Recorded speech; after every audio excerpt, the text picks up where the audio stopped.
بەرنامەی ئەمڕۆ بە سپۆنسەری کۆمپانیای دنیا دیکۆر، ئەتڵاس ئەسیل، گروپی کۆمپانیاکانی نوێکار.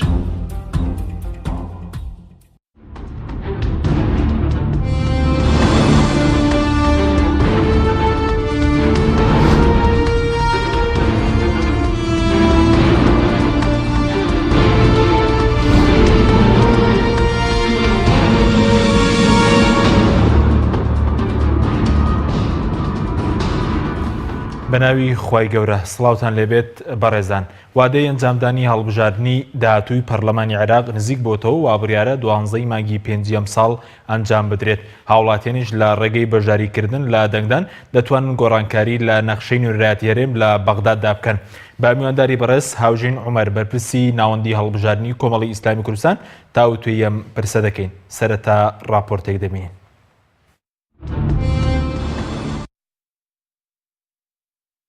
لە هەرێمی کوردستان 4 هەڵبژاردن بەڕێوەن. چاوەڕوانیش دەکرێت گۆڕانکاری لە نەخشەی سیاسی ڕوو بدات. وا بڕیارە هەڵبژاردننی داهاتووی پەرلەمانی عێراق لە 12ی مانگی پێنجی ئەمساڵ ئەنجام بدرێت و لیستە بەشداربووەکانیش لەسەر ئاستی هەرێمی کوردستان کێبڕکێ دەکەن لەسەر بەدەستهێنانی 15 کورسی پارێزگای هەولێر و 18 کورسی پارێزگای سلێمانی و 11 کورسی پارێزگای دهۆک. لە ماوەی 14 ساڵی ڕابردوودا هەردوو پارتە دەسەڵاتدارەکەی هەرێم لە ڕێگەی بەکارهێنانی سامانی گشتی و ساختەکاریەوە زۆرینەی کورسیەکانی پەرلەمانی عێراقیان لەسەر ئاستی کوردستان بەدەستهێناوە. هەردوو پارتەکە لە ماوەی 14 ساڵی ڕابردوودا نەیانتوانیوە نوێنەرایەتی ڕاستەقینەی خەڵکی کوردستان بکەن. لە بری داکۆچی لە خەڵکی کوردستان، داکۆچیان لە بەرژەوەندی حیزبی و تایبەتی خۆیان کردووە. لە ساڵی 2003ەوە چەندین کێشەی هەڵپەسێردراو لە نێوان هەرێم و بەغدا بوونی هەیە، لەوانە کێشەی خاک و نەوت و بودجە، بەڵام نوێنەرانی پارتی وێکێتی نەیانتوانیوە هیچ کێشەیەک لەمانە چارەسەر بکەن. هەڵبژاردننی ئەمجاری پەرلەمانی عێراق لە کاتێکدا هاوڵاتیانی هەرێم ناڕەزایەتی زۆریان لەسەر شێوازی نوێنەرایەتیکردنی کورد لە بەغدا هەیە و چاوەڕوانیش دەکرێت لە هەڵبژاردننی ئەمجارە نەخشەی سیاسی نوێنەرایەتی هەرێم گۆڕانکاری بەسەردا بێت. هاوڵاتیانی هەرێم لە ڕێی بەشداریکردنیان لە وەرگرتنەوەی کارتی دەنگدان و بەشداری لە هەڵبژاردن دەتوانن گۆڕانکاری گەورە لە نوێنەرایەتی کورد لە پەرلەمان و حکوومەتی عێراق ئەنجام بدەن و ئەو گۆڕانکاریانەش دوجار لە خزمەتی بەرژەوەندیەکانی خەڵکی کوردستاندایە. لەسەر ئاستی هەرێمی کوردستانی ژوا بڕیارە ئەم ساڵ هەریەکە لە هەڵبژاردننی پەرلەمانی کوردستان و ئەنجومەنی پارێزگاکان و سەرۆکایەتی هەرێم بەڕێوە بچێت. نزیکبوونەوە لە کاتی ئەنجامدانی ئەو هەڵبژاردنانە لە کاتێکدا هەرێمی کوردستان بەهۆی حکومڕانیەتی پارتی وێچەتی لە لێواری کەوتندایە و هاوڵاتیان ژیانێکی پڕقەیران و نەهامەتی بەڕێیەکەن. هاوڵاتیانی هەرێمی کوردستان ئەم جارە ئەتوانن لە ڕێی هەڵبژاردن نەخشەی حکومڕانیەتی هەرێم بگۆڕن لە ڕێی بەشداریان لە هەڵبژاردنەکان و دەتوانن هەڵبژاردن بکەن بە وێستگەیەک بۆ سزادانی گەندەڵکاران. دەسەڵاتدارانی هەرێم بەهۆی خراپ حکومڕانیەتی کردنیان ترسی گەورەیان لە ئەنجامدانی هەڵبژاردن و گەڕانەوە بۆ ڕای گەل هەیە، بۆیە هیچ کاتێک هەڵبژاردنەکانی هەرێم لە کاتی خۆیدا ئەنجام نەدراون.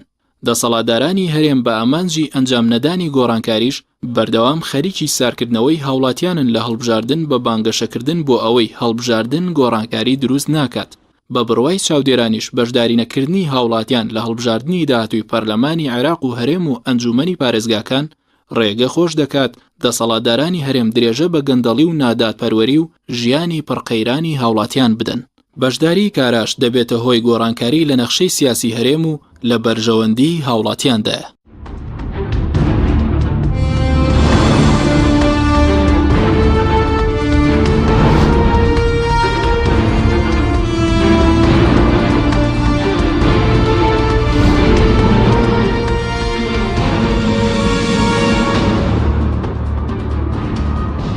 جارێکی تر سڵاوتان لەبێت بەڕێزان کە کاژم بەخێر بن، سوپاس بۆ ئامادەبوونتان. گەر سەرەتا لەوەوە دەست پێ بکەین وەکو کۆمەڵی ئیسلامی چ ئامادەکاریەکتان کردووە بۆ بەشداریکردن لە هەڵبژاردننی داهاتووی پەرلەمانی عێراق؟ بەناوی خوای گەورە و میهرەبان زۆر سوپاسان دەکەم کاک حەکیم. لە ڕاستی ئەو کۆمەڵی ئیسلامی کوردستان ئێمە هەر لە سەرەتای پرۆسەکەوە و هەر لە سەرەتای دەستپێکردنی ئامادەکاریەکان ئێمە پێ بە پێ و قۆناغ بە قۆناغ لەگەڵ ئەو پێداویستیانەی کە لە سەرشانمان بووە ڕۆشتوین و هەوڵمان داوە کە بە ئامادەسازیەکی تەواو بەرەو ڕووی هەر هەڵبژاردنێک بچین، چ هەڵبژاردنەکانی هەرێمی کوردستان بێتایبەت بە پەرلەمان و ئەنجومەنی پارێزگاکان و چ هەڵبژاردننی ئەنجومەنی نوێنەرانی عێراق. هەڵبەت لای ئێمە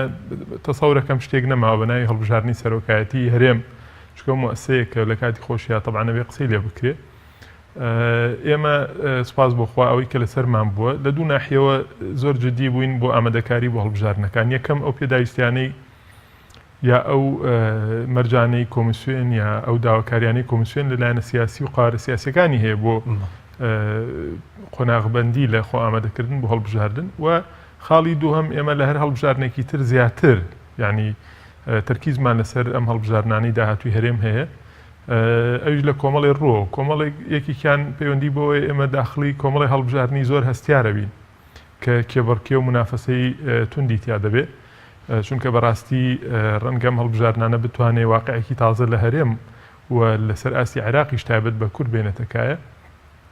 خاڵی دۆمیشیان ئەوەی ئێمە وەکو کۆمەڵی ئیسلامی کوردستان ئەتوانین بڵێن یەکێکین لەو هێزە کەمانەی کە چاوێکی زۆرمان لەسرە کە بتوانێت ینی دەنگێکی زیاتر و متمانەیەکی زیاتری خەڵک بەدەست بێنێ، چونکە لانی کەم لە 4 ساڵی ڕابردووە پێ بەپێی ئەو وعدانەی بە خەڵکی داوە ڕۆیشتووە و ڕاستی کردوە لەگەڵ بەڵێنەکانی خۆی و ئەو قێرانانەی کە لە 4 ساڵی ڕابردووە لە ڕووی سیاسی، لە ڕووی ئابووری، لە ڕووی یاسایی، لە هەموو ناحەکانەوە بەرۆکی ئەم میلەتەی گرتووە و مەترسی بوون بۆ ئەزمموی هەرێمی کوردستان لە ناو خۆ لەسەر ئاستی عێراق و لە دەریشەوە کۆمەڵ هەڵۆستی جدی لەسەریان هەبووە. بۆیە ئەمە وامان لێ دەکا ئێمە زیاد لە هەر هێزێکی تر هەڵبژاردن بە پرۆسەیەکی هەستیار و گرنگ ببینین، چ بۆ وەرگرتنی متمانەی زیاتری خەڵکی و چ بۆ پەنابردن بۆ ڕێگەیەکی وەکو هەڵبژاردن بۆ ئەنجامدانی گۆڕانکاری لە هەرێمی کوردستان. ئێمە کە بانگەشەی گۆڕانکاریمان بەرز کردوێتەوە پێمان وایە هەرێمی کوردستان دەبێت چۆنەڵێ تووشی ڕاچڵەکی نێبێ لە ئاستی فەرمانڕەوایی، لە ئاستی سیاسی، لە ئاستی دابشکردنەوەی ڕۆڵ و پێسپاردنی متمانەی دەسەڵاتدارەتی لە هەرێم پێویستە گۆڕانکاری بێ. بەڕاستی خۆمان پێمان وایە دەبێت ئەو هەڵبژاردنە ئەوە بکە، چونکە بەڕاستی ئێمە لە غێری هەڵبژاردن ئەوەندەی بیرمان کردوێتەوە و ئەوەندەی ئەزمون کراوە و لە مێژووی گەلانی شاخندومانێتەوە ڕێگەیەکی تری یاسایی و ڕەواوە شەرعیمان نەبینیوە جا لە هەڵبژاردن کە وەکو میکانیزمی گۆڕانکاری پەنای بۆ بەرین. ڕەنگە خەڵکێکی تر بیری لە شتی تر کردبێتەوە بەباری ئەوەی کە هەڵبژاردن نەکرێ، کە تۆ شەڕت کرد لەسەرەوەی هەڵبژاردن نەکرێ واتە شەڕ لەسەر ڕێگەیەکی تری جا لە هەڵبژاردنەکەی بۆچی بۆی لە دەسەڵات تا بمێنیتەوە کە ڕەنگە ینی دۆخەکە ڕێنادانجینا و هێزانەی کە جاتی هەڵبژاردنەکەن ئەگەر واقعی سیاسی ژنگەی سیاسی هەرێم و عێراق و نێودەوڵەتی ڕێبایە ئامادەبوون شەڕی ناخۆش دروستکەن بۆ ئەوەی وەک چۆن لە خولیەکەمی پەرلەمانە تەمەنی پەرلەمان ساڵانێکی زۆر درێژ کرایەوە ئەم دەورانش ئاوای لێبێ. بەڵام خۆشبەختانە واقعی ناوخۆیی هەرێم و لەسەر ئاستی عێراق و نێودەوڵەتیش ڕێگە نادا ئەو هێزانەی ئەگەر چۆنەڵێ دەسەڵاتی سەربازیشان هەبێ بتوانن بیر لە شتێکی وا بکەنەوە، بتوانن ساڵێک هەڵبژاردن دوا بخەن، 2 ساڵ دوای بخەن، یا بۆن منە دەسەڵاتی سەرۆکێک بە ناشەرعی درێژ بکەنەوە بۆ 2 ساڵ 3 ساڵ 4 ساڵ، بەڵام لە نەتیجەیە مەخرەجێکیان نییە و دەبێ لوتیان تەقێ بەچیە بە هەڵبژاردن و بۆی کە جارێکی تر بستنەوە بەردەم محاسبەی خەڵکی بزان خەڵک چۆن متمانیان پێ ئەدایە پێیان نادا. بەڵێ بەرەزوتت ئامادەکاریتان کردووە بۆن لە ڕووی کۆمیسیۆنەوە بەس بۆ خەڵک ئامادەکاریتان کردووە گەر هەڵبژاردن تاقیکردنەوەیەک بێت بۆ هێزە سیاسەکان ئەو خوامەدەکردنە لە کێوەیە ئێوە لە ئێستاوە دەستان داوەت یاخود دەمێک کاری بۆ دەکەن لە هەڵبژاردن نەتەوە. ئێمە ئەوەی پێویست بێ وەکوتم لەو ڕێکارە هوەری و یاساییانێک کە پێویستە بگیرێتە بەر بۆ بەشداریکردن لە هەر هەڵبژاردنێک کردومانە. بەڵام بەڕاستی من شتێکە گەر مەسحێکی ساحەی سیاسی هەرێم بکەین کۆمەڵێ قەواری سیاسیمان هەیە کە چ بە هاوپەیمانی بێ یا چ بە تەنیا بێ بەشداری هەڵبژاردنەکانەکەن. من بەڕاستی حاڵەتێکی زۆر ناشایستە دەبینم بە تایبەتی لە هەرێمی کوردستان، یعنی بە ئاشکرا ئەوانەمان کە دەتوانین کۆدی هەندێک خیتابیە، هەندێک جموجوڵی، هەندێک پەیامی سیاسی و حیزبی بخوێنینەوە، هەندێک هێز هەن ڕەنگە ئەمڕۆ دوێنێ ژەڵ تۆقی بێتن ئێستا بە ئاشکرا یا بە شێوەیە لە شێوەکان خەریکی دیعای انتخابین، خەریکی ئیشکردنن لەسەر بە شێوەیەکی نایاسایی و بە شێوەیەکی ڕێکە پێنەدراوە یا پێچوانە بەپێی پەیڕە و تعلیماتەکانی کۆمیسیۆن یعنی بانگەشەی هەڵبژاردن دەکەن، کۆڵان و کۆڵان دەگەڕێن، تەنانەت هێز هەیە مەسەلەن بە ئاشکرا یعنی تەنانەت دوای لێ هاتووە پەنا بۆ درۆ لەگەڵ خەڵکی دەبا بەداخەوە، یعنی ئەمە نیشانەی زوعفە لە گوتار و زوعفە لەو هەوڵە سیاسی و لەو پێگەی خۆی هەیەی لە ناو هەرێمی کوردستانە. کۆمەڵی ئیسلامی کوردستان زۆر جار ڕخنەی ئەوی لێ دەگیرایان و هەندێک هەوڵی هەیە بۆ مزایدەیە بەسەر هەڵبژاردنە. یعنی من دڵنیاتانەکەمەوە کۆمەڵی ئیسلامی کوردستان با بێن لیژنەیەکی تایبەت دانیشێ کەمترین خۆسە غەڵەتکردنی پێوە دیارە سەبارەت بە هەڵبژاردن هەموو ئانە ئێمە کردومانە چ لەسەر ئاستی حیزب چ لەسەر ئاستی لیژنەی باڵای هەڵبژاردن چ لەسەر ئاستی ناوەندی هەڵبژاردننی کۆمەڵ لە ڕاستیدا هیچی نەمان هێشتووە لە چوارچێەوەی نەک ڕێنماییەکان و تعلیماتە یاسایی و قانونیەکان دەرچێت تەنانەت لە ئەخلاقیاتی کاری سیاسیە ئەوشمان نەکردووە طبعا ئێمە وەکو هێزێک مافی خۆمانە ینی خەبەر و مراقبەی هەندێک جموجۆڵ بکەین تەنانەت هێز هەیە لە ئێستاە من دەزانم ینی جاری وایە سەرۆکی حیزبەکەیە ینی بۆ نمونە خۆی ئاگدارە کە لە حیزبەکەیە بۆ شەڕی سێبەر خۆیان حازر کردو چەندین پەیجان کردوێتەوە هێز هەیە ئیشی هەیە یەکێ لە ئیشە گرنگەکانی دزینی پەیجەکانی فەیسبووکە ئەمە بەڕاستی کارێکی ناشرینە ئەمە دەلالە لە چیەکە لە عقدەی نەقسەکە دەلالە لە زۆعفەکە دەلالە لە متمانەیەکە لە سوقی سیاسی ئیسلامی لە 4 ساڵی ڕابردوو خۆتان ئامادە کردووە بۆ ئێستا بەڵێ ئێمە بە عەمەل خۆمان ئامادە کردووە ئێمە دەتوانین خەڵک خۆی بکەین بەشایەت ئێمە بەشێ لەوەی کە سەغڵەت نین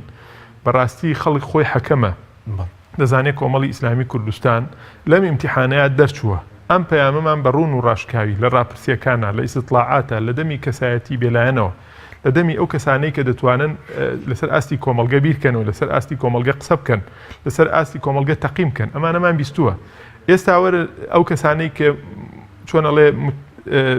پەیوەندیدارن بە قەزێکە لە هەر لایەنێکەوە بێ بابێ ئەو پەیامە یا ئەو مەشروع سیاسی ئێمە لە هەڵبژاردنەکانی 2013 عفوان 2014 بۆ هەرسێ هەڵبژاردننی پەرلەمانی عێراق پەرلەمانی کوردستان ئەنجومەنی پارێزگاکان خستومانەتە ڕوو بۆ خەڵک کە وەکو بەڵێن وەکو مەشروعی سیاسی وەکو پەیمان پێمان داون و عەرزمان کردووە بابێن ئیمتیحانێکمان تیا بکەن بزانن ئایا ئێمە زۆرینەی زۆری ئەگەر هەمووی نەبێت جێبەجێمان نەکردووە هەر هەموویمان ئەوە کردووە بۆیە بەڕاستی ئێمە پێمان وایە خەڵک بای ئەوە هۆشیارە کە ئێستا بزانێت لە هەرێمی کوردستان لەسەر هەموو ئاستەکان لە ناو هەموو هێزە سیاسیەکانە کێ توانیوێتی بەڕاستی سادقانە مامەڵی سیاسی خۆی ئێوە لە ئیمتیحانەکە دەرچوون یعنی دەستچوون و پلەیەکی باش یاخود هەر ئاوا دەربچەنێنێ چاوتان لە سەرکەوتنی گەورەیە بۆ هەڵبژاردننی قسەکەم لەوە نییە ئێمە خۆمان حازر نەکەین قسەکەم لەوەیە ئێمە کە بانگەشەی ئەوە دەکەین یاسا سەروەر بێ و سیاست بکەین بە ئەخلاقیاتێکی بەرز طبعا هەموو شتێک ئیتیک و ئەخلاقیاتی خۆی هەیە هەموو جۆرە کارێک یعنی کاری میدیاییە کاری سیاسیە کاری فەرمانڕاوایی ئێمە بەڕاستی بە حکمی ئەوەی سیاست بەرمەبنای مەقاسیدی شەریعەتی ڕواینێکی مەقاسیدیانە دەکەین بەڕاستی ئەگەر لە هەر شوێنێکیشا دەستکراوە بین بەڕاستی تەجاوزی ئەخلاقیاتی سیاسی ناکەین چونکە ئێمە وەکوتم بەڕەهەندێکی دینیەوە سیاسەتەکەین کۆمەڵی ئیسلامی کوردستان هێزێکی سیاسی ئیسلامیە بەرمەبنای ئایدۆلۆژیا و ئایدیای ئیسلامی کاری سیاسیەکە بۆیە بەڕاستی ئێمە ئامادەنین بەر لەوەی یاساکان بەڕقی بزانین بەسەر خۆمانەوە خی گەورە بەڕقی بەزانین بەسەر خۆمانەوە خی گەورە بەڕقی بێزانین بەسەر ئەو بەڵێن وعدانی کە یاومانە بۆیە ئێمە ڕاستە ئەوەی پێویست بێ کردومانە وەکو هێزێک ئەتوانین بڵێن لە یەکەمین هێزەکان بووین بەدەم داواکانی کۆمیسیۆنەوە چوین لیستی پاڵێورایی خۆمان داوامان کردووە کە هەڵبژاردنەکان لە کاتی خۆیان نابکرێ بەڵام تەجاوزمان نەکردووە شەڕێکی نەئەخلاقیمان نەکردووە بۆ ئەوی کورسیە زیاتر بێنین ئەمە وای کردووە ڕەنگە خەڵک ئێستا متمانەی زیاتری بە کۆمەڵی ئیسلامی کوردستان بێت کە حیزبێکە لە هەموو موقیفە سیاسیەکانە ئەگەر لە 4 ساڵی ڕابردووە سەیریکەی لە شخصی یەکەمەوە تا دوایین ئەندام وولایەنگری ئەم هێزە وەکو یەک بیری کردوێتەوە یعنی هێزێک نەبووە لەسەر ئەنانیەت ئیشکا هێزێک نەبووە چۆنە لە قەرارەکانی دابش بن هێزێک نەبووە بەسەر دەڤەرەکانە دابش بێ بۆیە کە ئێمە ئەومان کردووە تەحملی هەموو تەبیعاتە سیاسی و ئەمنی و اقتصادیەکانیشمان کردووە موقیفمانتون بۆ بەرامبەر هێشتنەوەی دەسەڵاتی سەرۆکایەتی هەرێم بە شێوەی ناشەرعی یا تەمدیدی ویلایەتی سەرۆکی هەرێم بە شێوەیەکی ناسایی ئەمە بەڕاستی لە کاتی خۆیان خەڵکێک تەنانەت دەتوێتی ئێوە قەرارەکانتان شێتانەیە چۆن ئەوە دەکەن ئێوە بۆ دەچن بەگژی شتێکا کە نەگۆڕە ئێمە ئۆتومانە نەخێر ئێمە کە ساڵانێکی زۆرە ئێمە بانگەشەی ئەوە دەکەین کە بەڕاستی دەبێت لە ڕوبەڕووی زوڵم و مەسڵەمەتەکانە بوەستینەوە ئێکاکە خۆ من قسەکانم هەموو بۆ سەر مینبەر نەبووە خۆ قسەکانم هەموو قسەی نەزەری نەبووە لەسەر ئاستی میدیا بیکەم ئێستا مەیدانی عەمەلە 4 ساڵی ڕابردوو لە ئەزمموی ئەتوانین بڵێن 25-26 ساڵی حکومدارەتی لە هەرێمی کوردستانە مەیدانێکی تاقیکردنەوەی گەورە بووە بۆ هەنگاوە عەمەلیەکان هێزمان هەبووە ساڵانێکی زۆرە باسی دیموکراسیەکە بەڵام لە یەکەم ئیمتیحانە لە 4 ساڵی ڕابردووە چۆن ئەڵێ سەرسمێکی گەورەیە هێز هەیە بانگەشەی نیشتیمانیەکە دەرکەوت کە موسیبەتە بۆ نیشتیمان بۆ لە چڕوانگەیەکەوە 4 ساڵی ڕابردوو تاقیکردنەوەی سەخت بوو لەبەر ئەوەی ئێستا ئێمە زۆر بەمان ئەگەر دابەشی کەین زۆر بەمان باسی دیموکراسیەتمان کردووە، باسی ئاڵگۆڕی سیاسیمان کردووە لە دەسەڵاتە، باسی کۆمەڵی مەسائیلی ترمان کردووە، باسی نیشتیمان پەروەریمان کردووە. دەرکەوت کێ نادیموکراسی بوو، کێ باز لەوە دەکا ئینتیخاباتیش بدۆڕێنێ ئامادەنیە دەسەڵات تەسلیم کە، کێ ساڵێ دوان سیان چوار پێنج بە شێوەی نایاسایی سیناریۆ دروستەکەن بۆچی بۆ ئەوی دەسەڵاتیانەوە بکەن، کێ ناتوانێت بە شێوەیەکی لۆژیکی بە شێوەیەکی ئەقلانی متمانە بە دەنگدەر بکە کە متمانەی پێبەخشێتەوە لە ڕێوە پەنابەن بۆچی بۆ بەکارهێنانی سامانی گشتی دەسەڵات بە شێوەیەکی ناشەرعی. 4 ساڵی ڕابردوو بەڕاستی وەکو ئیمتیحانێکی گەورە بووە. خۆمان نەزانین چەند هێز یعنی متمانەی خەڵکی لەدەستدا لەسەر ئاسی ساحەی سیاسی هەرێمی کوردستان بە هەموو ئایدیاکانەوە. چەند ژمارەیەک هێز وەکو دوکانی سیاسی دەرکەوتن، هەر ئیشیان نییە موقیفێکیان لە شوێنێکا پارە بکە، ناونیشانێکیان پارە بکە دەیفرۆشن، دەبن بە موسیبەت بۆچی بۆ ئەم هەرێمی کوردستانە. هەرێمی کوردستان ئێستا کەم و بتەلایە بەدەستی دەسەڵاتی مەرکەزی لە بەغدا، ئەو کێ سەبەبەکەیەتی؟ ئەم هێزانە سەبەب لە کۆمەڵی قۆناغا تەحەدای ئەو بەغدایان کرد، نەیانتوانی واقع سیاسیەکە وەکو خۆی بخوێنەوە، نەیانتوانی بە بیرێکی فراوانەوە بە حەکیمانە مامەڵە لەگەڵ ئەو وەزعیا بکەن. هەرێمی کوردستانیان ڕوبەڕووی چارەنووسێکی نادیار کردەوە. ئەمڕۆکەیەکی وەکو عەبادی بڕیارەدا دوای ئەوەی هەموو وەک خۆیان ئەڵێن لایەنی کوردی هەموو مەرجەکانیشیان جێبەجێ کردەوە، بەڵام ئامادە بوو یعنی ئامادە نەبوو فڕۆکەخانەکان بکاتەوە، 3 مانگی تری درێژ کردەوە. یعنی ئەمانە وایان کردەوە دیاریکراوی هێسە بوو لە پێناو پارە پۆست دوای دەسەڵات کەوت بێت لە 4 ساڵی ڕابردوو. بەتەکید خۆ یعنی ئێستا ئێمە ئەو وەزعەن نەخوازراویتیان پەیوەندی بە چیەوە هەیە؟ پەیوەندی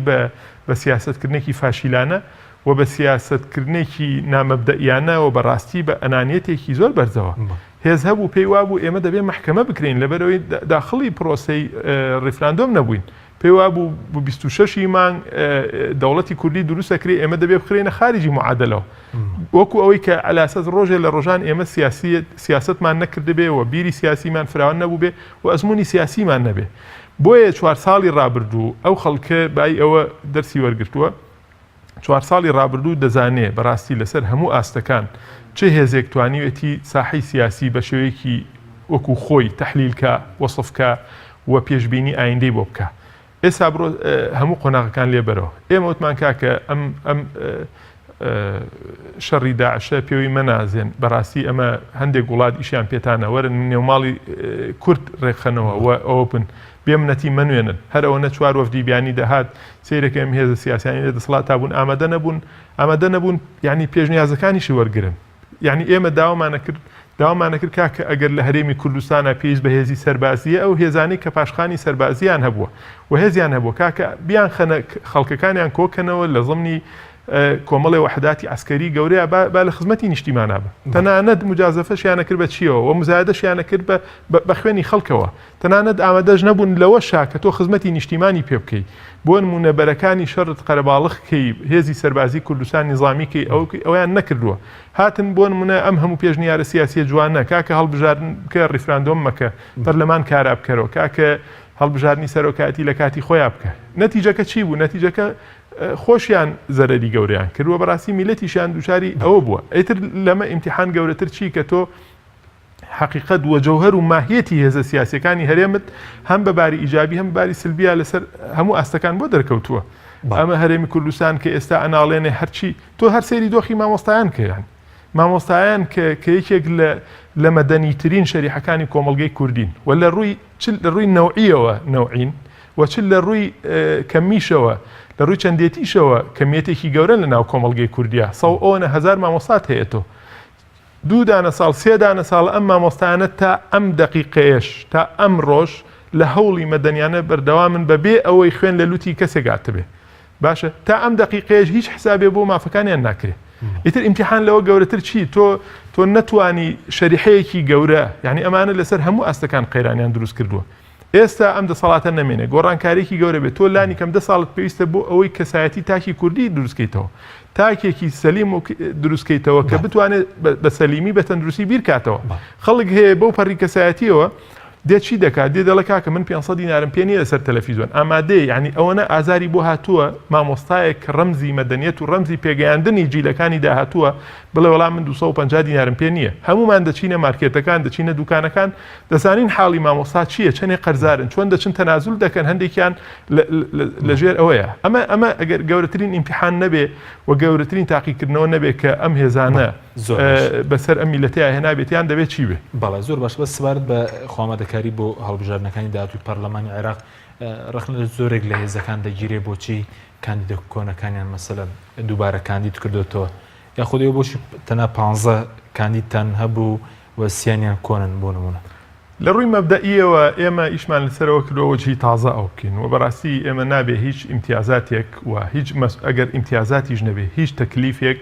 لەسەر کۆمەڵێکی محدد بێ کۆمەڵی کارکتەر ئەگەر ئێمە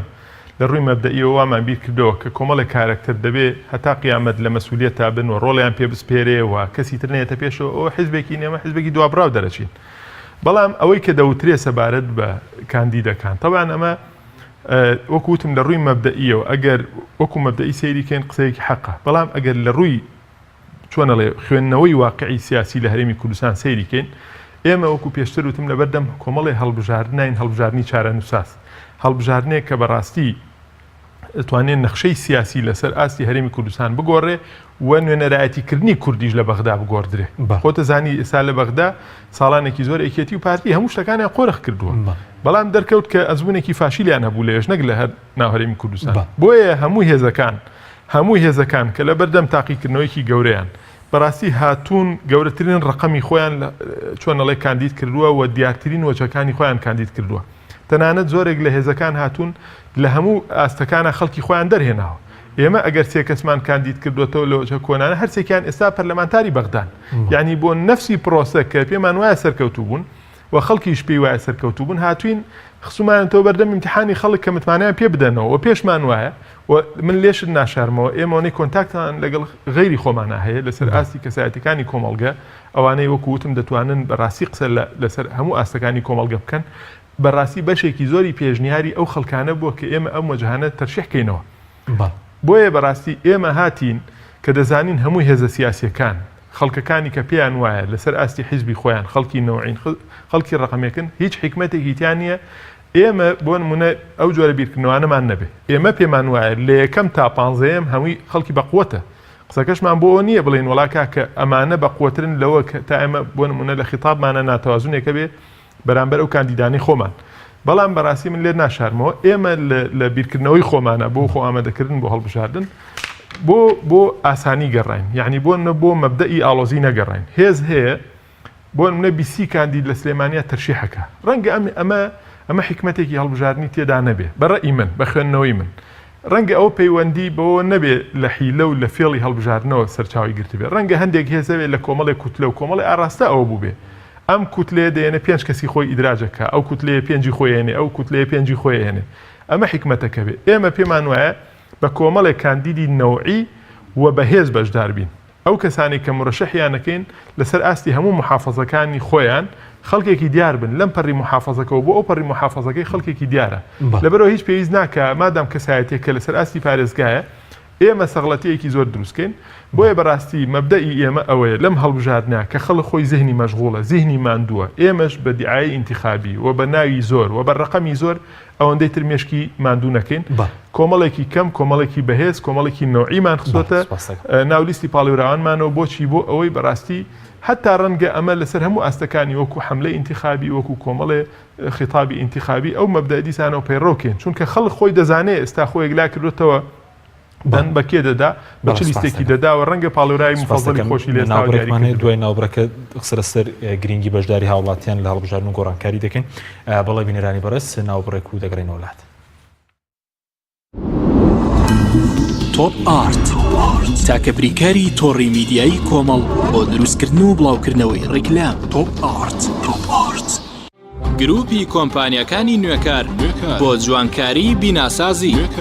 گروپی کۆمپانیەکانی نوێکار لە وەرزێکی نوێی کارکردنیدا هەڵدەستێت بە داشکاندنێکی بەرچاو بۆ سەرجەم مەوادی جوانکاری بیناسازی و پێداویستیەکانی هەمیشە تۆکمەی و جوانی و خێرایی لە پێشینەی کارەکانیەتی وە سەرجەم کارەکانی کۆمپانیای نوێکار زەمانی 10 ساڵی لەگەڵدایە لە سەرجەم پارێزگاکانی هەرێم کار دەکەین و گواستنەوە و بەستن بێ بەرامبەرە لە ئەزمموی کارەکانمان هەمیشە تۆکمەی و جوانیمان دڵنیاکەرەوە بۆ کڕیارانمان ناونیشان کەلار شەقامی سەرەکی لیوا بازار بەرامبەر مزگەوتی تەقوا گروپی کۆمپانیەکانی نوێکار. کۆمپانیای دنیا دیکۆر. کۆمپانیای دنیا دیکۆر ئامادەیە بۆ دانانی دیکۆراتی ماڵ و شوێنە گشتی و حکومیەکان. کۆمپانیای دنیا دیکۆر هەڵدەستێت بە دروستکردن و دانانی کەوانتەر و ژووری نووسن و ئۆفیسی گەشت و گوزار و جبسم بۆردی مەغریبی و کاغەزی دیواری ئیتاڵی و تەختەی ئەرزی تورکی و ئەڵمانی و جیاکردنەوەی هۆڵ بە SDF و MDF و داری سروشتی. کۆمپانیای دنیا دیکۆر دنیایەک بۆ دیکۆراتەکانتان. ناونیشان سلێمانی فەرعی یەکەم شەقامی بازنەی مەلیک مەحموود بەرامبەر پارکی مەلیک مەحموود. فەرعی دووەم شەقامی بازنەی مەلیک مەحموود بەرامبەر سۆپەرمارکێتی ئاڵتون. فەرعی سێیەم ناوچەی پیشەسازی یەک بەرامبەر تاقیگەی بیناسازی. کۆمپانیای دنیا دیکۆر. کۆمیلی نیشانی بەرزی کوالیتی و ڕەسەنایەتی لە بەرهەمهێنان. بەرهەمەکانی کۆمیلی شامپۆی قژی کۆمیلی بە پێکاتە تایبەتەکەی هۆکارە بۆ بژانەوە و بریقەدارکردن و بەهێزکردنی ڕێگەکانی قژ. جۆرەکانی شامپۆی قژ بۆ قژی ئاسایی و چەور و وشک و دژە کڕێش و قژی بخۆرکە بۆ یەکراو. جۆرەکانی کلینەکسی تەڕی کۆمیلی بۆ بەکارهێنانی ڕۆژانە، پاکەرەوەی لەش، پاکەرەوەی ماکیاژ کە توانایەکی بەهێزی هەیە لە لابردنی ماکیاژ و مادەی وەتەرپروفی ناو ماکیاژ بەبێ جێهێشتنی هیچ موادێکی زەیتی. شامپۆی خۆشتن و دەستشتنی کۆمیلی پێست بۆن خۆش و نەرمەکە. کرێمی دەست و دەموچاوی کۆمیلی لە 100% زەیتی زەیتونی سروشتی تیا بەکاراتوە، پێستە وشک و زبرەکانی دەست و قاچ نەرم و زیندووە کاتەوە. زۆرینەی بەرهەمەکانی کۆمیلی لە 100% زەیتی زەیتونی سروشتی تیا بەکاراتوە. گۆڵدن ئای بریکاری سەرەکی بەرهەمەکانی کۆمیلی. تۆپ ئارت تاکە بریکاری تۆڕی میدیایی کۆمەڵ بۆ دروستکردن و بڵاوکردنەوەی ڕیکلام. تۆپ ئارت.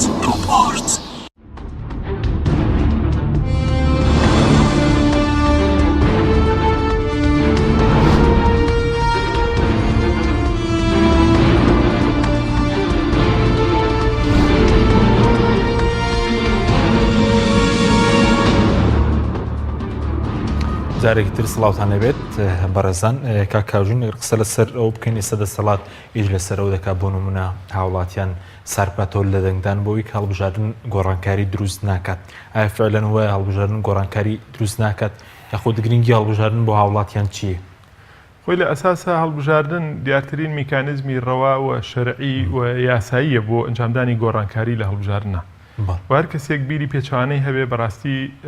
ئەمە توانین بڵێن بیرێکی تەندروستی نییە و نیازی خێری بە وڵاتە نییە. ئەتوانین بڵێن لەسەر ئاستی جیهان ناوچەکەی ئێمە ڕۆژهەڵاتی ناوەڕاست دیارترین ناوچەیە کە بەڕاستی ئیستیقراری سیاسی بەخۆی نەبینیوە و دەرەنجامی ئەو نائیستیقرارە سیاسی و دەرەنجامی دیکتاتۆریەت لە منتیقەکەیە دواکەوتویی تەخەلوف هەژاری هەموو کەیسە خراپەکان بە دوایە هاتوون گەندەڵی ناشەفافێت هەمووی. سەبەبەکەشی چییە؟ ئەوەیە کە ئەگەر سەیریکە زۆری ئەو دەسەڵاتانەی لە منتیقەکەیە لەسەرکار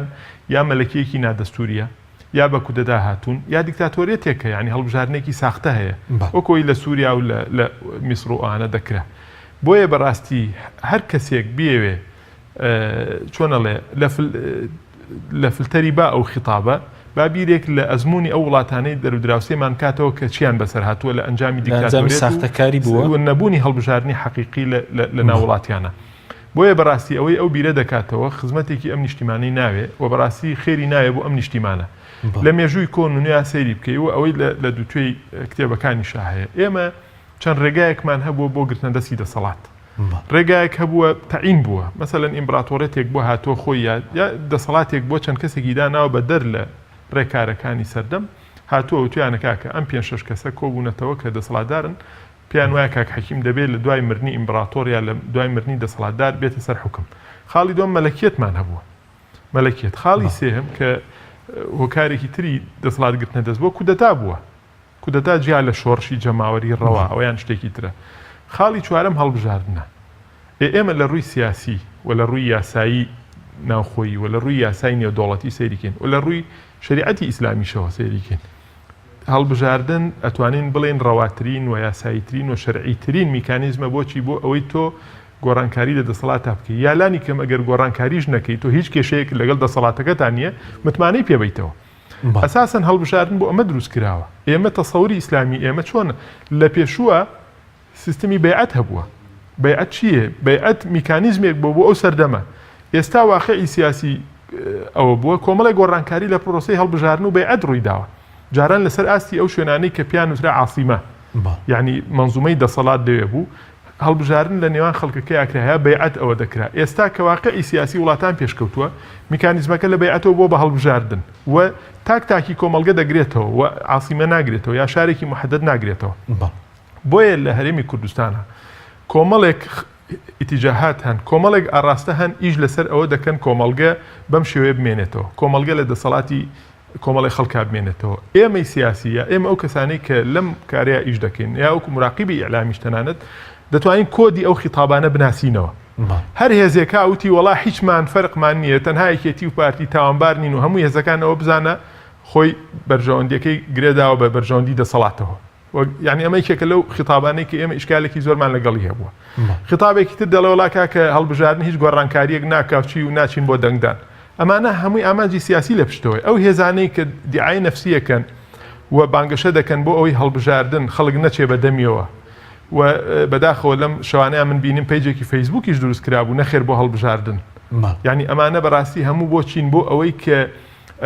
شەرعیەت بۆ جەماعەتە بمێنن چونکە دەنگدەری ئێستا ڕێیە بەشداری نەکردن لە هەڵبژاردن لە بەرژەوەندی دەسەڵات و لەبەر ئەوەی دەسەڵات ئێستا لە قەیرانێکی گەورەدایە بە تایبەتی یەکێتی و پارتی لە قەیرانێکی زۆر گەورەدان هەڵبژاردن بکرێ یەک کەلیمەیان پێ نییە بۆ خەڵک وەکو ئینجاز وەکو ئیمتیاز بیفرۆشنەوە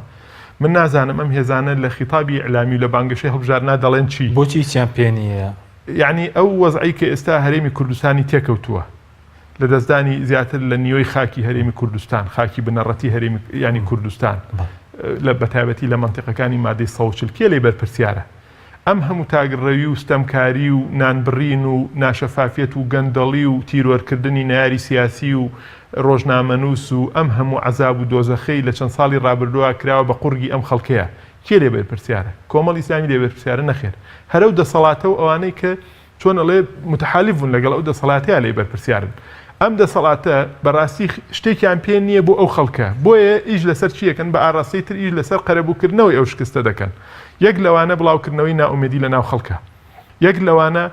هەوڵدان بۆشی بۆ ئەوەی کونێکی زیاتر بدۆستنەوە ساختەکاری لێ بکەن ئێمە هەوڵەکانمان لەگەڵ هەندێک هێزی دۆست و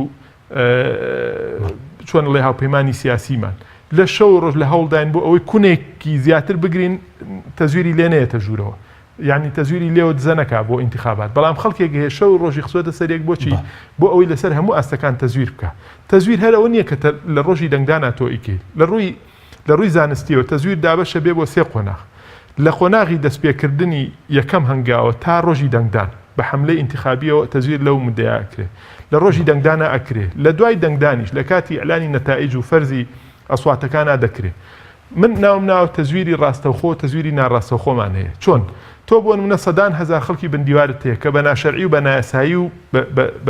بە حرامی مەعاش وەرەگرێ باشە ئەمانە بۆچی ئەو پارەیان پێدرێ لەبەر ئەوەی بەرژەوەندیان بەسراوە بەچیەوە بە دەنگدان بۆ لایەنێکی دیاریکراوە یا بوو دوو لایانی دیاریکراوە لە هەرێمی کوردستانە ئەمە ئەگەر تەزویر نەبێت چییە بۆ نمونە تۆماری دەنگدەرانت هەیە سەدان هەزار ناوی دووبارە و مردوشتی تایە پاکی ناکەیتەوە ئەمە بۆ چییە ئەمە تەزویرە تۆ کۆمەڵی ڕێکاری گرنگ هەن کە وا دەکەی بۆ لە ڕێیانەوە تەزویر بکەی ئەمە بۆ چییە بۆ تازەکردنەوەی ئەوەیە ئەو دەسەڵاتەیە ئەو هێزانەی خەڵک ناومێ دەکەن بۆ ئەوەی نەچن بۆ دەنگدان خۆیان ئێمە ئاگدارین کە چ خەتەواتێکیان گرتوێتە بەر بۆ ئەوەی پارێزگاری لە دەنگەکانی خۆیان بکەن فشارشیان دەخنە سەر لایەن بەڵێ ینی ئێستا هێز هەیە لەم هەرێمی کوردستانە ڕقەمی کارتی دەنگدان لە ئەندام و لە ئەنگران ئەوانەی کە بەرژەوەندی چۆن ئەڵێ ناشەرعی و نایاساییان وابەستەیە بۆ حیزبانەوە کۆمەڵە ئیشی تر کراوە کە ڕەنگە ئێمە لێرە پێویست نەکا باسی کەین ینی کە چ ئەو ئیشانەی ئەوان وە چ ئەنتیەکەی کە لەلایەن ئێمە ئەکرێ بۆ ئەوی ڕێ لێ سەر ڕۆڵی هاوڵاتی بکەین بۆ نمونە کارتی دەنگدان هەیە بەژاریکردن لە وەرگرتنەوەی ئەو کارتە تا بایۆمەتریکە هۆکارێکە بۆ گۆڕانکاری یاخود هۆکارێکە بۆ کەمکردنەوەی تەزویریش لە هەڵبژار بەتەکید کەمکردنەوەی ساختەکاری و تەزویر لە هەر ئینتیخاباتێکە ئیشی دەوڵەت نییە بە تەنهاوە ئیشی کۆمیسیۆنیش نییەوە ئیشی هێزە سیاسی ڕکابەر و نارەکانیش نییە ئێمە هەموو هەوڵی خۆمان خینە گەڕبۆچی بۆ ئەوەی لە ڕووی لۆجستی و لە ڕووی فەنیەوە لە ڕووی یاساییەوە بەرلەوە بگرین هەڵبژارن بکرێت ئێمە لە شەڕێکی گەورەداین وەکو لایەنە سیاسیەکان بەڕاستی بە تایبەتی ئەوەمان کە چاوەڕوانی هەڵبژارنێکی پاک و بێگەر دەکەین و ئیشمان بۆ کردووە بەڵام بەڕاستی تاکی کۆمەڵگەی کوردی دەتوانێت بەشدار بێت لەوەی کە هەڵبژارنێکی پاک و بێگەر بکرێت بۆ نمونە ئەگەر ئێمە ئاستی هۆشیاری خەڵک بۆ شێوێ بەرزکەینەوە ئەوانەی تا دوێنێ کارکتەرێ بوون یا میکانیزمێک بوون بەدەست هێزەکانی دەسەڵاتەوە لە پێناوی بەرژەوەندیەکی حرامی کەمە دایانهێنان 10 دەنگ و 20 دەنگ و 30 دەنگیان پێ ئەدان لە کۆمەڵی سیاقاتی جۆرا و جۆرە ئەگەر ئەم کەسانە بیر لەوە بکەنەوە کە بەڕاستی ئەمە خۆی لە ئینسانیەت دەرەکە ئێمە شەڕی ئێمە بۆ ئەوەی ئینسانەکان خاوەنی محتەوای ئینسانی خۆیان بن من کە چوم دەنگمدا دەنگێکی زیایمدا کەواتە مافی بەرامبەرێکم پێشێل کرا کەواتە من لە ڕۆبۆتێک زیاتر نیم من بە دەنگدانێکی زیایە دەست لە ئینسانەتی خۆم هەڵەگرم ئەگەر ئەم کەسە ئاستی هۆشیاری بەرز بێ من هەموو جارێک گەڵێم ئێمە ئیسلامین یعنی هەرچی فتوای دنیا هەیە لە جیهانا کۆبێتەوە لە دەسەڵاتی شابم قەنەعەت بە هاوژین ناکا بچێت دوو دەنگ با بۆچی بۆ ئەوەی کەسێکی ئیسلامی لە پێشێکێکی ترەوە بە تەزویر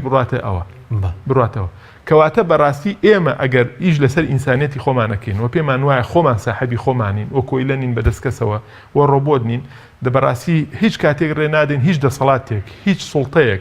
سوڵتەی حیزبی بێ سوڵتەی وڵات بێ بەکارمان بێنێ بۆ ئەوی تەزویر بکە پاشان تۆ بۆ نە کۆمەڵی هەوڵی یاسایی هەیە لەسەر ئاستی عێراق سیستەمی بایۆمەتری هەیە نوێکردنەوەی تۆماری بایۆمەتری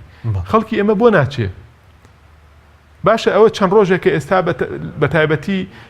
لەم مانگەیە یا لە مانگی ڕابردووە لە دوای سەری ساڵەوە خەڵک ئێستا بۆی دەرکەوتو ئەهەمیەتی قەزەکە چییە وەعی سیاسی زیاتر بووە بۆی دەرکەوتووە کە بەشداریکردن لە نوێکردنەوەی تۆماری دەنگدەران بەڕاستی دەتوانێت خزمەتێکی گەورە بکە بەخۆشی و بە پرۆسەی دەسەڵاتدارەتی لە هەرێمیش ئەو خەرەباڵغی ئێستا هەیە لە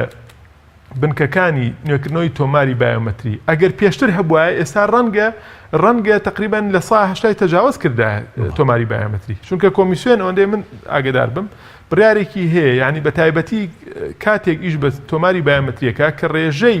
نوێکردنەوەی تۆماری بایۆمەتری لە شارەکانە نزیکی لە سا 80 بێتەوە ئەو لە نەخێر لە دهۆک لە سا 70 پێم وابێت تەجاوز کردووە لە سلێمانی لە سا 50 شتێکە هیوادارین خەڵک بڕوا ئەوە بکات چونکە بەمە ئێستا ئەگەر ئێمە بیگەینە لە 180 دڵنیابن لە 100 خەڵکی حەقیقی چووە ئەو لە سا 20 ماوە یا وفات کردووە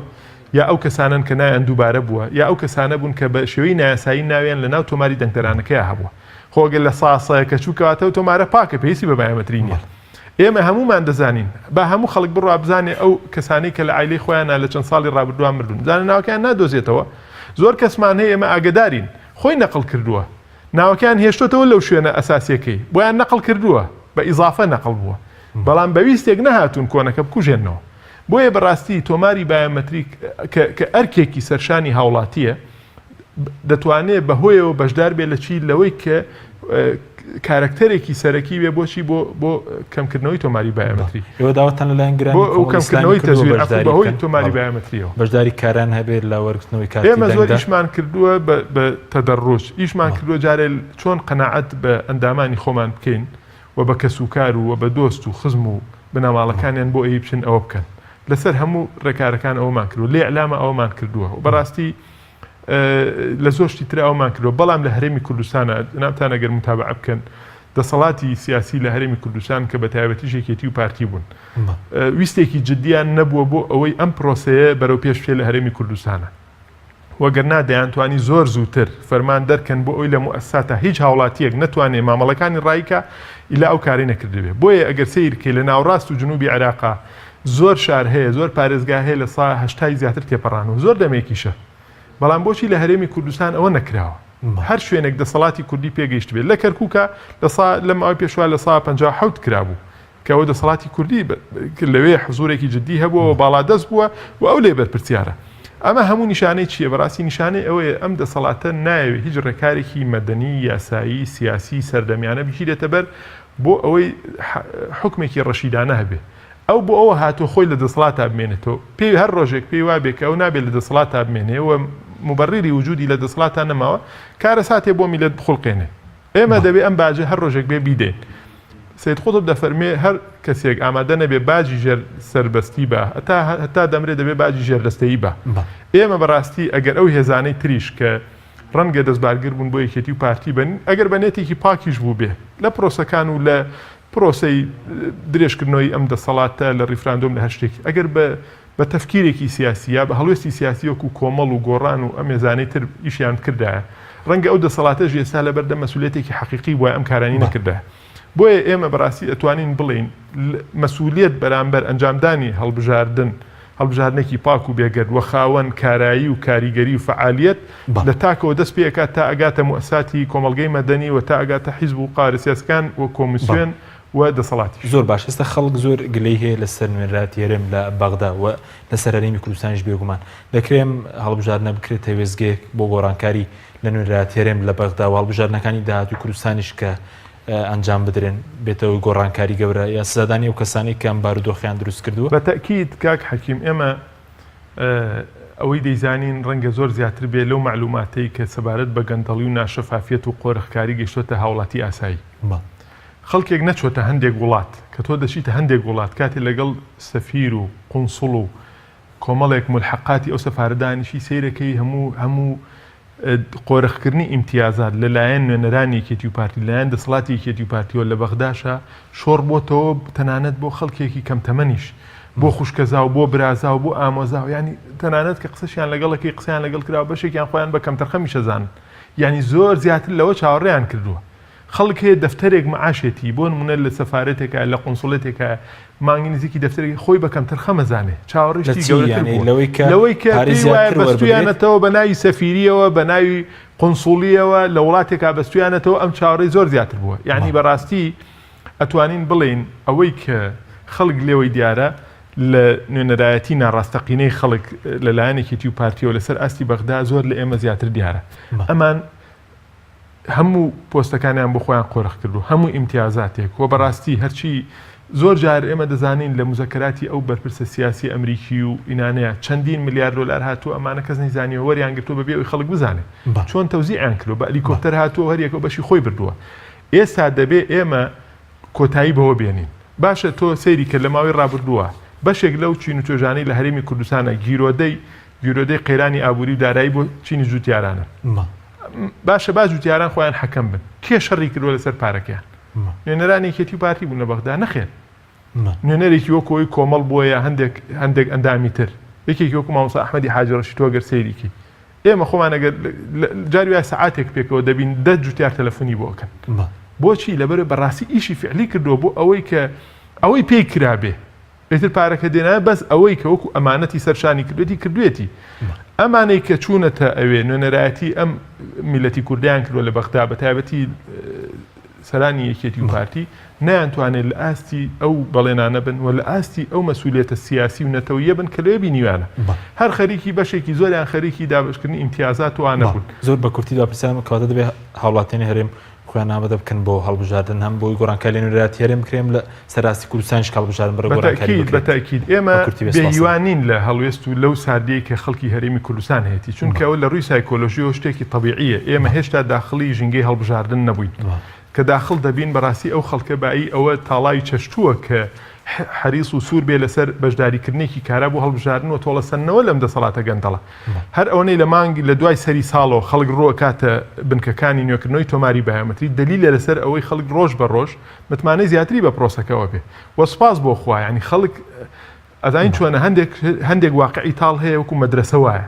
یعنی ئێمە ئەو نەمان واقعی تاڵ بینیە وێ تاکی عێراقی تاکی کوردی لە هیچ وڵاتێکشا من هەموو جارێ وەڵم تاکێکە فێڵی لە ناکرێت بۆ ئەوەی ناڕەحەتی و دەردەسەری بینیوە هەموو ئەزمونونەکانی پیا کردووە ئێمە لە هەرێمی کوردستانە بەڕاستی ئەگەر ئاستی خوێنەواریشمان بەرز نەبێ بەڵام ئاستی وەعی سیاسیمان ئەوە فراوان بووە ئێستا دەزانین کێ بە کەڵکی ئەم میلەتەیە بە کەڵکی ئایندەیە بە کەڵکی ئێستای دێ بۆیە خەڵک من قەناعەتم وایە بەرەبەرە تا لە هەڵبژاردن نزیک بینەوە حرس و سووری و چۆنەڵێ جەختکردنەوەی زیاتری لە بەشداری و بەدەمەچوونی هەڵبژاردن زیاترە بێت زۆر سوپاس بۆ بەڕست هاوژن عومەر بەرپرسینەوەندی هەڵبژاردننی کۆمەڵی ئیسلامی کە لەم بەرنامەیە لەگەڵ مابووی سوپاس بۆ بینەرای بەڕست سوپاس باوەکارانم تا بەرنامێکی تر خواتان لەگەڵ زۆر سوپاس.